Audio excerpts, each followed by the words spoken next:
Folks, you know you're in for a treat when you hear that tune because it's time for another week of the Rec Poker Podcast. That's right, another week of the Rec Poker Podcast. We're in your ears twice a week with the Chats edition coming out every Friday, and this is the Forums edition. So if you're a regular listener and you've subscribed, you're getting this hot off the presses on Tuesday morning. Ouch, careful. Thanks for joining us for another week here. We're going to be talking about a forum post from the Rec Poker forums. If you don't know what I'm talking about, then you should, because most of what we do here is free at Rec Poker. We're a largely volunteer-based organization. We just love poker. We're a bunch of enthusiastic recreational players. We study together, we learn together, we coach each other, we celebrate together, and when things don't go our way, we even commiserate together. And we do it all at rec.poker. Come on over and sign up for a free account today. All it takes is an email address and a smile, but we expect both.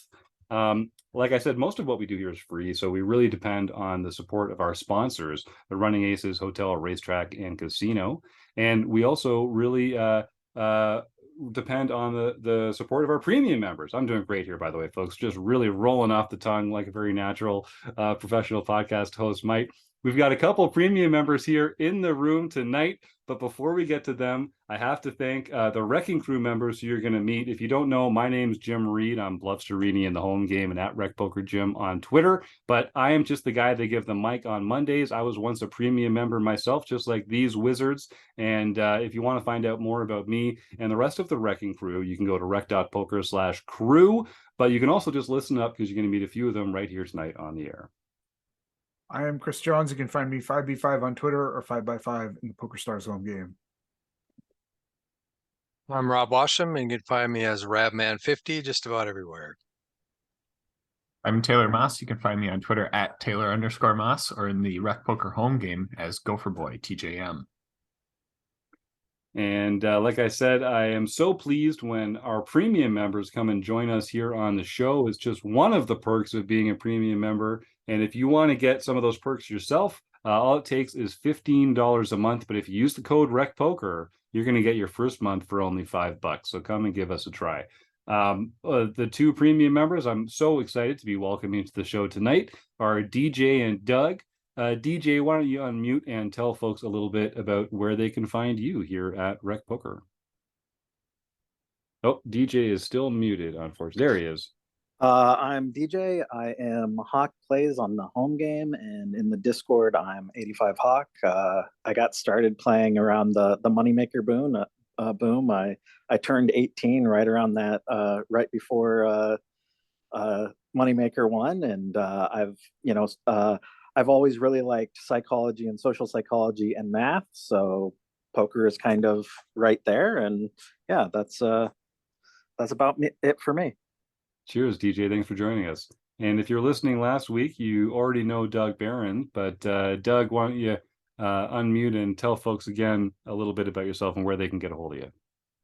Hi, I'm Doug Behrens. I've been playing for about 15 years. I started playing bar poker before playing tournament poker in the casinos, and then mostly I've been playing online since then, but I'm back in the casinos again, after COVID. So doing a little bit. That's mostly me, and I'm now then KB on PokerStars in the home game. There you go. If you see someone named Now Then KB stealing your chips, you know who to blame. Now, the forum post we're going to be looking at today is actually from DJ himself. DJ has been a Rec Poker member for quite a while. We were talking pretty regularly last year. He's joined as a very active premium member recently, and it's great to see him in our study groups and posting in the forum. Posting in the forums is one of the ways that a lot of our members get better. It's free, and it just takes a bit of making yourself vulnerable to the rest of the community. You have to kind of put yourself out there a bit and share your uncertainty with the group. But that can be tough to do. So DJ, thanks for taking that plunge. You're posting a micro stakes hand here from ACR. This is at 1 cent, 2 cent. We're playing 7-handed and a little over 100 big blinds effective. This is a spot where Under the Gun opens to 2 big blinds, and we don't have much information about them. And the middle positions 3 bets to 8 big blinds with pocket nines. under the gun calls, and we go into the flop with 17.5 big blinds. And DJ, our hero, our correspondent here, is the middle position 3-better. The flop comes 8 of spades, 7 of clubs, 6 of spades. And so we have an overpair and the open-ended straight draw. And we do not have the 9 of spades, but that's all the information that we have at this point. So DJ puts in his post, the opponent checks. I consider a small bet, but I don't know what I'm targeting beside draws, and not sure they would continue with a pocket pair below the board. I think they continue with what's beating me and fold what isn't, unless there's a size I could get from the small pairs. I get knowledge of what they likely have with a bet, but I can't get value in my mind. DJ goes in to break down some Flopzilla data, and we'll talk about some other stuff later in the hand. But the first thing that we wanted to talk about here was whether to c-bet or not to c-bet. And I think it really comes, well, let's start with that. Chris Jones, you had a great response here early, and I don't want to put words in your mouth. Why don't you just talk about what that first question brought to your mind? Yeah, I mean, there's a couple of things. I think we always want to think about why we're betting, and what we're kind of getting out of taking a betting line action. And number one, we would sometimes bet for value, like we're trying to get worse to call us. And we'll talk about, I actually think like we're part of the description here, discounts says, but I don't know what I'm targeting besides draws. Well, that is part of what you're targeting. You're beating draws right now. And you're going to get value from draws that will want to call. You might even get value from some worse draws, like the single ace of spades might feel compelled on a 2-spade board to call you a couple of times, especially if another spade comes. But in addition, one of the things that's really evident here is that we have a hand that not only has value already, it has equity to draw to something that can be very strong. It has, we're open-ended to a straight, and it needs protection. There's some overcards, and that's another reason that we bet sometimes. We bet for protection. A hand like ace queen that called without any spades is gonna love a free card here. And when we bet, it's going to be an uncomfortable. And if we can get ace queen to fold here by betting, that is a really positive result for us here. So there's a lot of good reasons to bet this hand. And I'll shut up and listen to other people talk about this too. No, I'm +1 because that's how I was gonna like respond to this too. Is like there's a lot of hands that have some equity versus us that aren't really going to pay us at any point unless they hit. So if you think about like a queen jack of spades, if your opponent flipped over queen jack of spades and said, hey, this is my hand, and you're sitting there with pocket nines, like what is your optimal like thing to do in this spot? And betting is the optimal thing to do. Like don't let them draw to a queen or a jack. They're not really going to improve their hand unless they hit one of those things. So why not bet, get them to fold their 15-18% equity, whatever they have here, and take down the pot against that like specific hand. But that kind of applies to other ones. Like you've got to deny equity from some of these spots. It's not always I'm value betting and I want something to call me. It's also about denying equity from your opponent. And then obviously, the other draws, a single 10, a single 9 potentially plays this. Spades is going to stick along there with you, and you can get value from them as well. So like, I think this is a very clear betting spot for us. And I think Chris was kind of mentioning about this as well, but there are some 1-pair hands here that you are beating that I think are an excellent value target.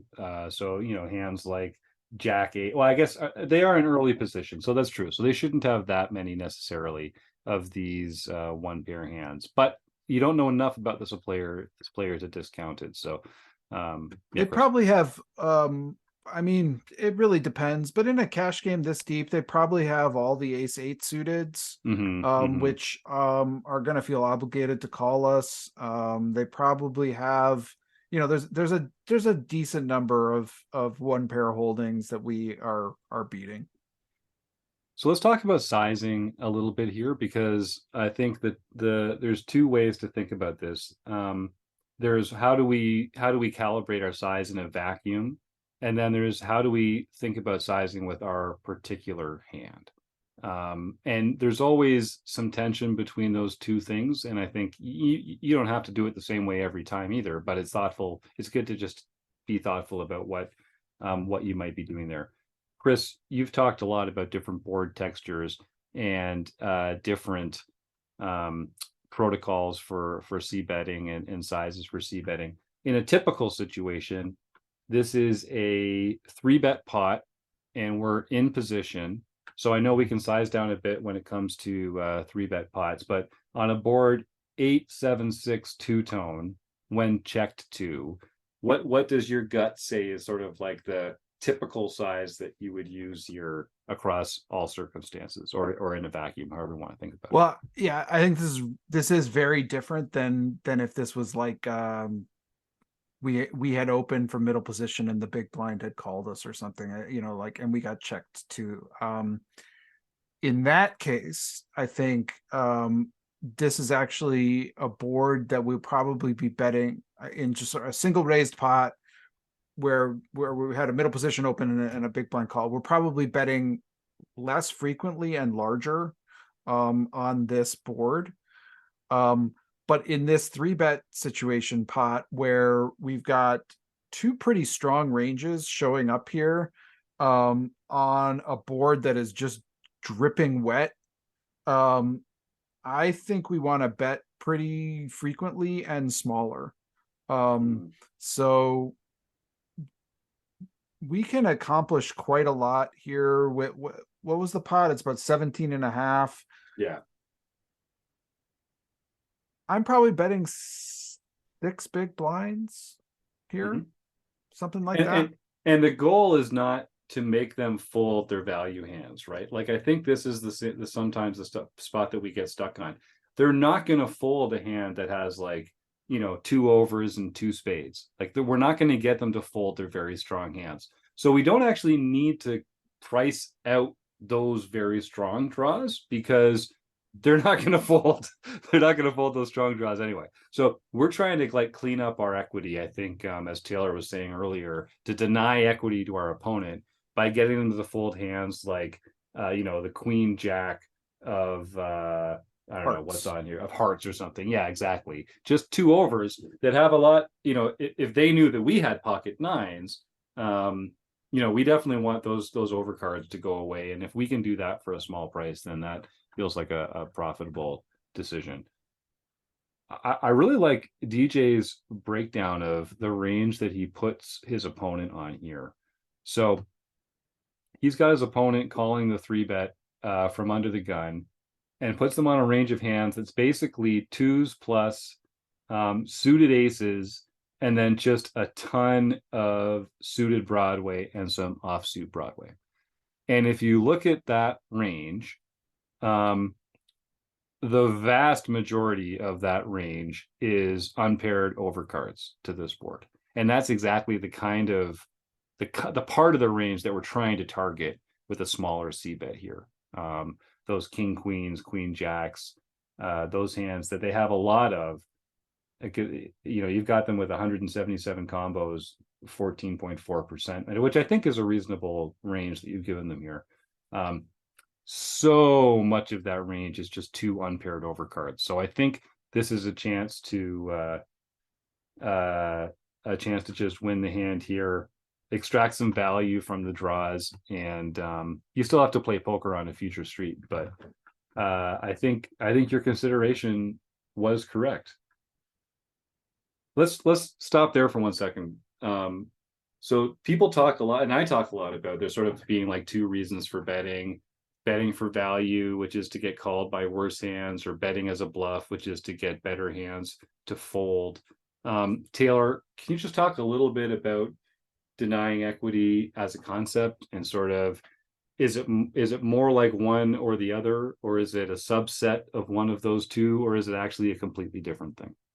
Yeah, I mean, I always consider it like two reasons to bet is to like deny equity or to gain equity. Gain equity meaning like getting called by worse hands that you beat, because then you're adding equity to the pot when you're going to win that. And denying equity is reducing the odds of your opponent beating you when, you know, either you're ahead or you've got a bad hand, whatever it may be.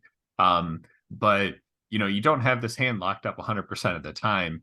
If you can get hands that have some equity versus you, but aren't going to call a bet out of there, like you just clean up that equity, because then you guarantee, you know, when they have that specific hand of like Queen Jack, you win 100% at the time, not 15% of the time, not 20% of the time.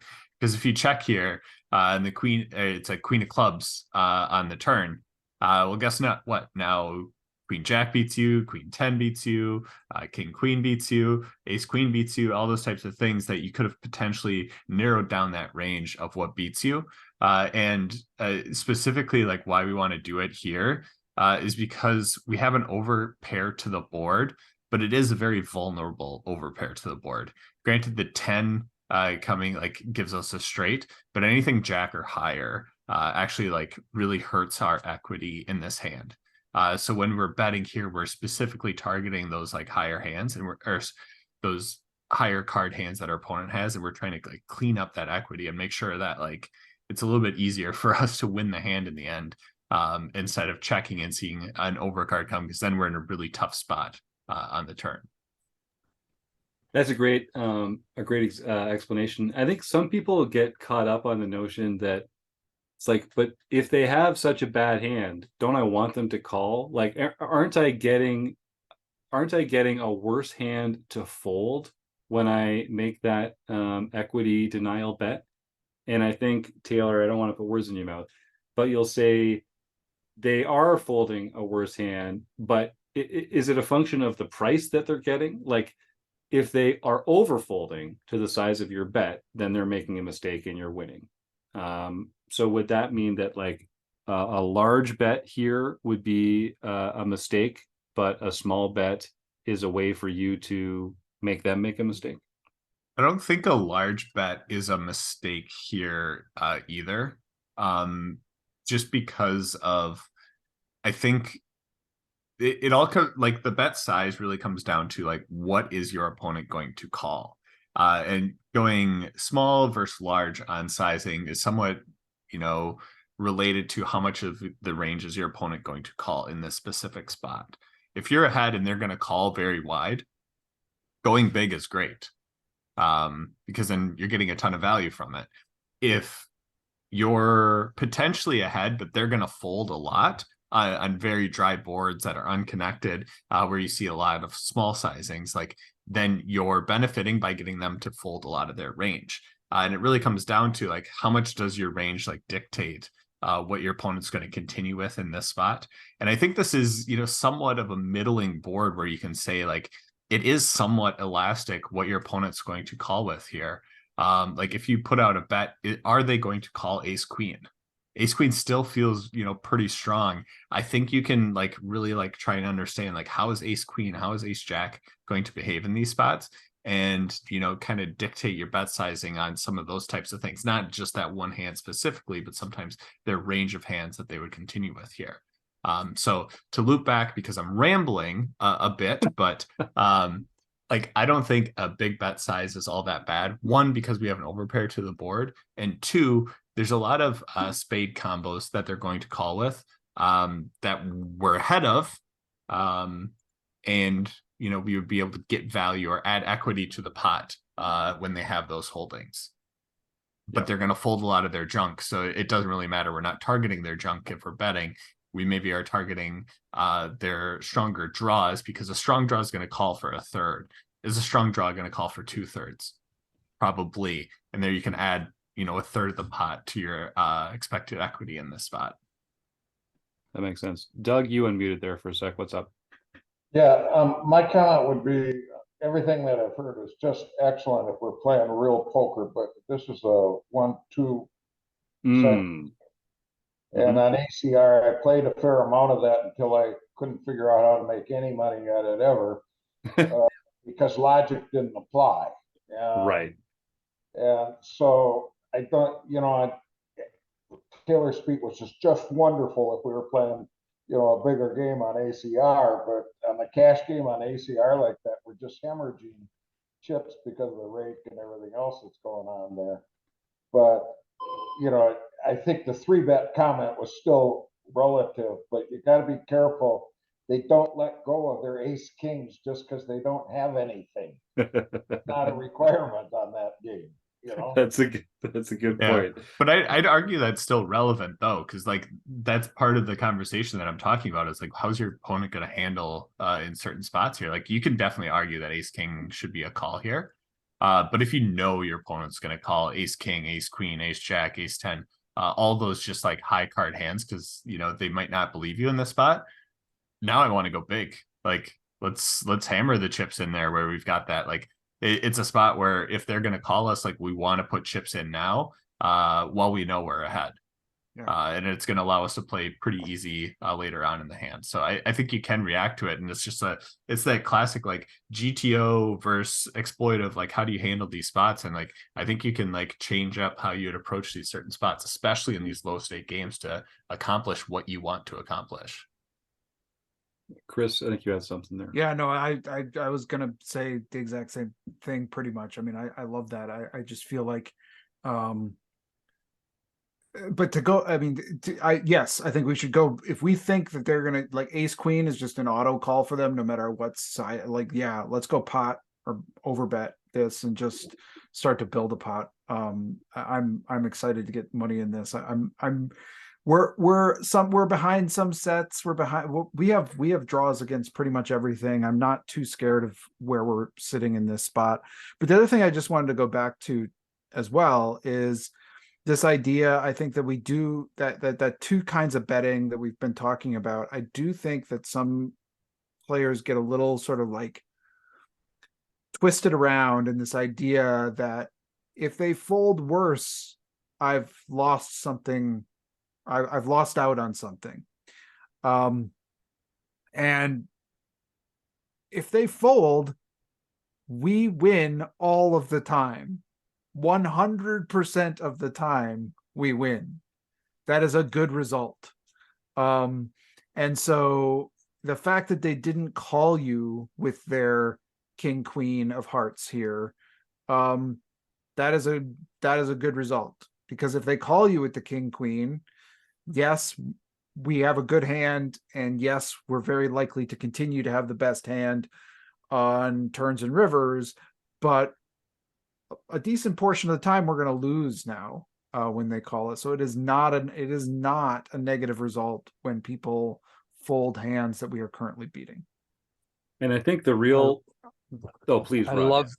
I love that, Chris, because there's been so many times when I've had conversations with people, they'll flop something like trips and they won't bet it because, well, what are they going to call me with that I beat, or that I want them to call me, but there's nothing that they can call me with that I'm ahead of.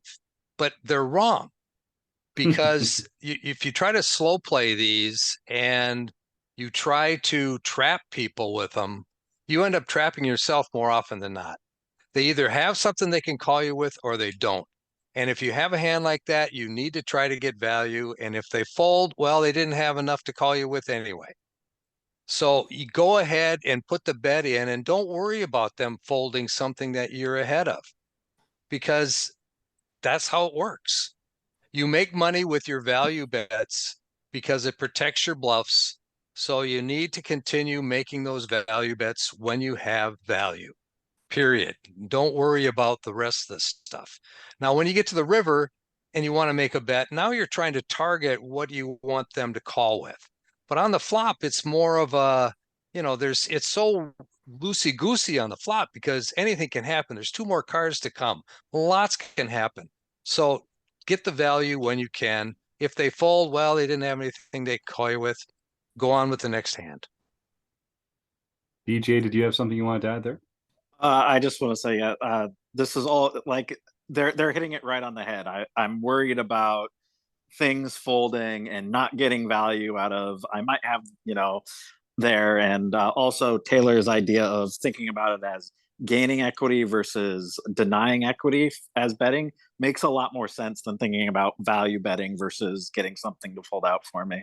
But yeah, I think they're hitting it exactly right.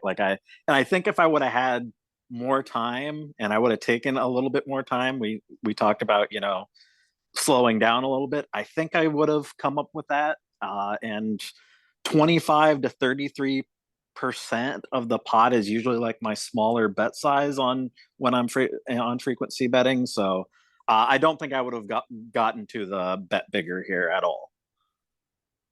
No, and I think that default betting size that you're talking about, like Chris pointed out earlier, given the dynamic of the board, I think that should be like the go-to. And then you're trying to think, okay, what do I know about this player that's going to allow me to move in one direction or the other, especially when it comes to sizing.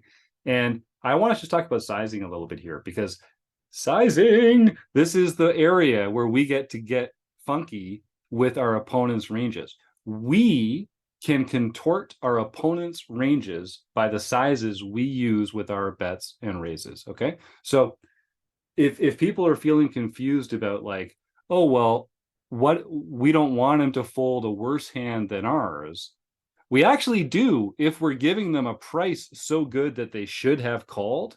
When they fold, that's good for us for all sorts of reasons. So, and similarly, if we think that we can get them to call at a bigger sizing, we can get them to call with a value bet at a bigger sizing than they would ordinarily, then we should. That's another mistake.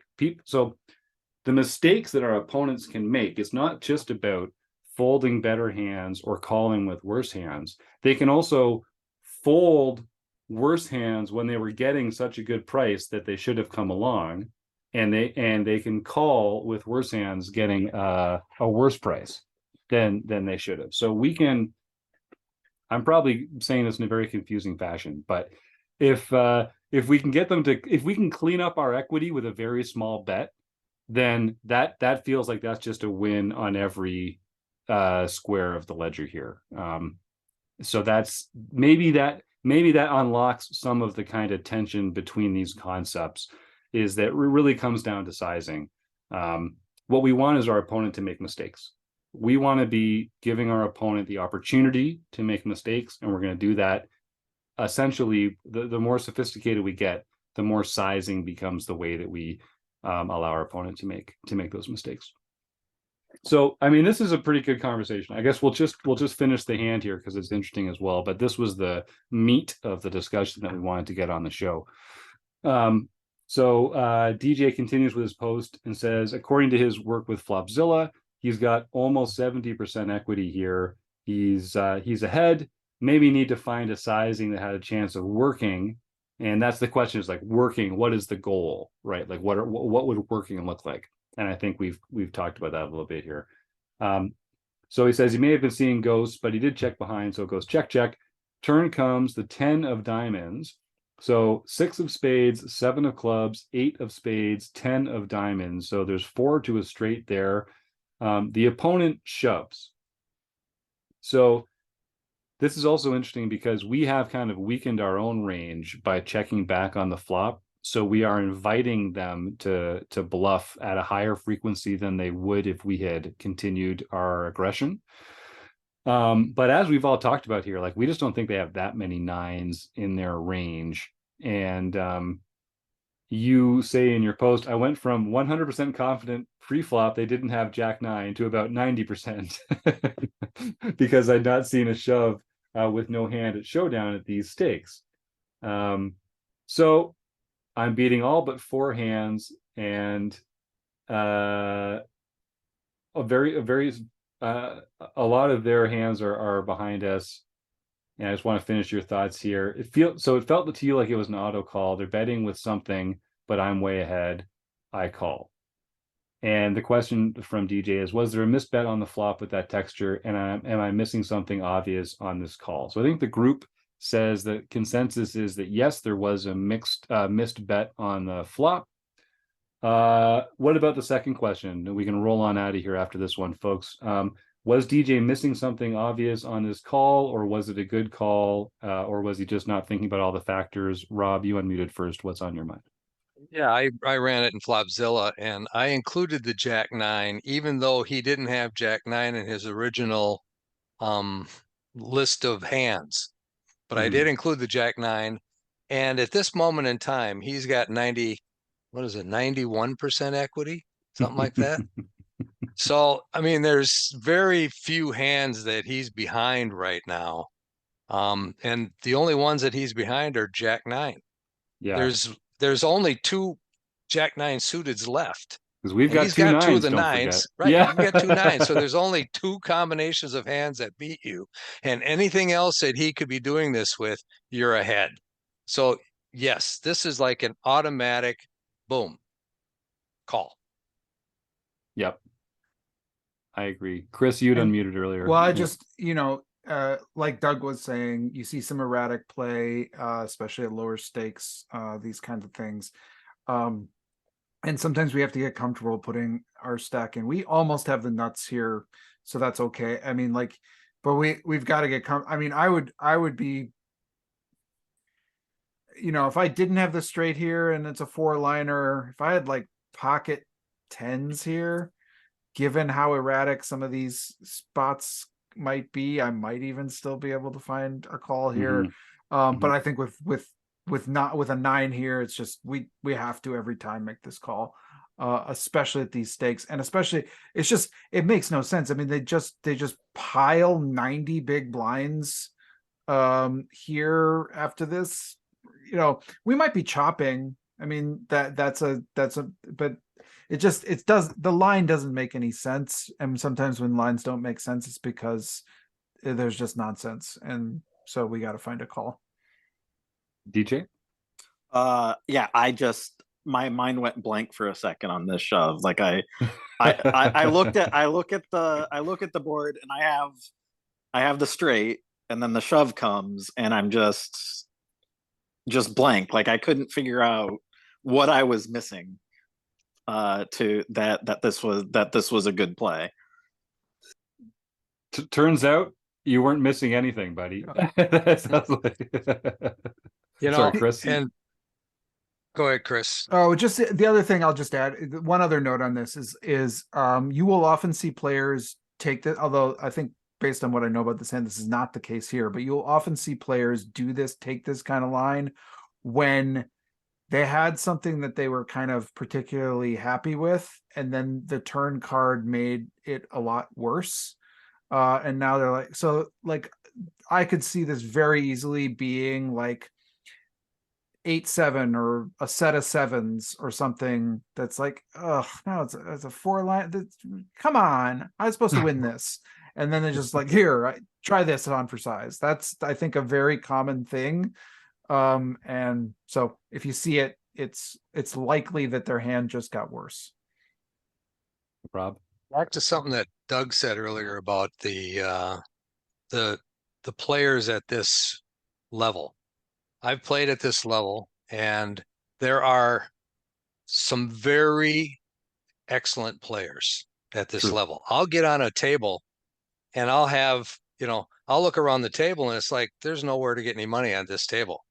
And so you leave because they're all excellent players. But then if you move around and you look for different tables, you find a table, then you find this guy who's going all in all the time with garbage. And you just wait till you have a good hand like Ace Jack, and you call him. And more, he's sitting there with something like 10-7, and he just jammed all his chips in pre-flop. It's just crazy, and you can get paid off. And then after a while, after he's lost a couple times, he'll leave, and then it's all just a bunch of regulars again. So then you leave, go find another table. So there's a bunch of people like us who are sitting there waiting for the whale to show up so we can grab some chips from him.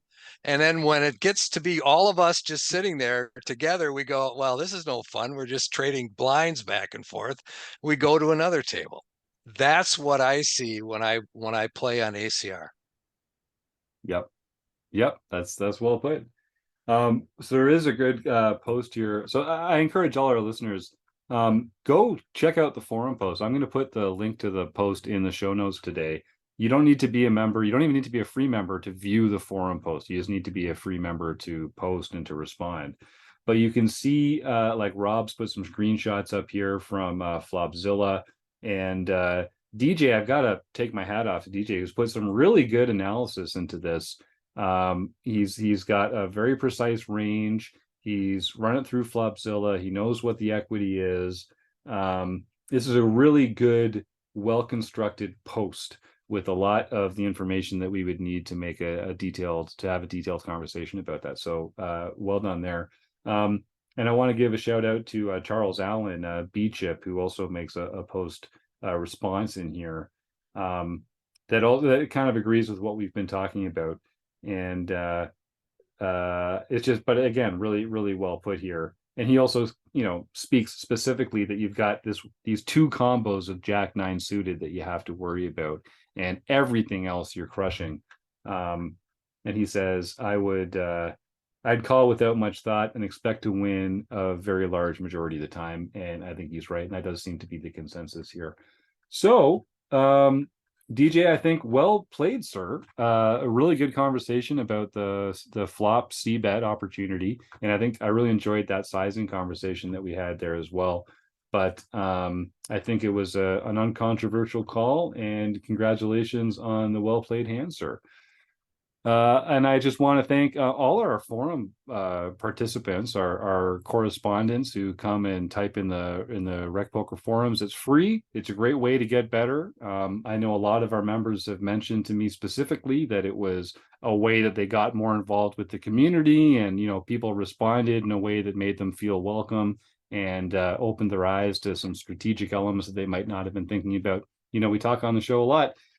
You can learn on your own. You can do it. I started it. I started learning alone.